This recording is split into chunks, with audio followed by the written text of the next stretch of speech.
Hello बच्चे, let's read the question. Given below are two statements. First में given है Young's modulus depends on stress applied on material. Second, Young's modulus depends on temperature of the material. Okay, देखो Young's modulus जो होता है, Young's modulus हम कैसे define करते हैं? जो लॉन्गिट्यूडिनल स्ट्रेस होते हैं divide by longitudinal strain, stress by strain की रेशियो होती है। जो यंग्स मॉडुलस होता है वो स्ट्रेस और स्ट्रेन पे डिपेंड नहीं करता, बेसिकली रेशियो है स्ट्रेस बाय स्ट्रेन के। इट डिपेंड्स ऑन मटेरियल, ये मटेरियल के लिए फिक्स होता है। इट डिपेंड्स ऑन मटेरियल, ठीक है, ये मटेरियल पे डिपेंड करते हैं।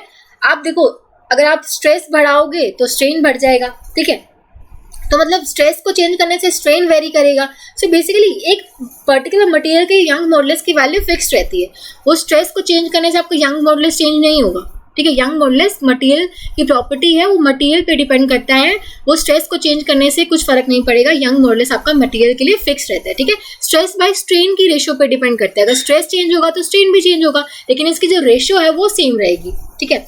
तो फर्स्ट स्टेटमेंट आपका इनकरेक्ट है, स्ट्रेस पे डिपेंड नहीं करता। सेकंड में दिया हुआ Young's modulus depends on temperature of the material, right, क्योंकि मटेरियल की प्रॉपर्टी है, तो अगर आप मटेरियल का टेम्परेचर चेंज करते हो, temperature, it depends on temperature पे डिपेंड करता है।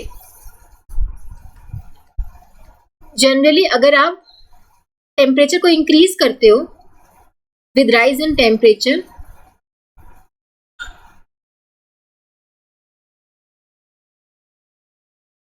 y decreases, young modulus decreases, ठीक है। विद राइज इन टेम्परेचर आपका जो यंग मॉडुलस होता है वो डिक्रीज करता है, तो यंग मॉडुलस डिपेंड्स करता है टेम्परेचर पे, ठीक है। तो सेकंड स्टेटमेंट तो हमारी सही है, so हम बोल सकते हैं only second statement is correct, so option C would be the correct choice. I hope आप सबको समझ आया होगा। Thank you so much.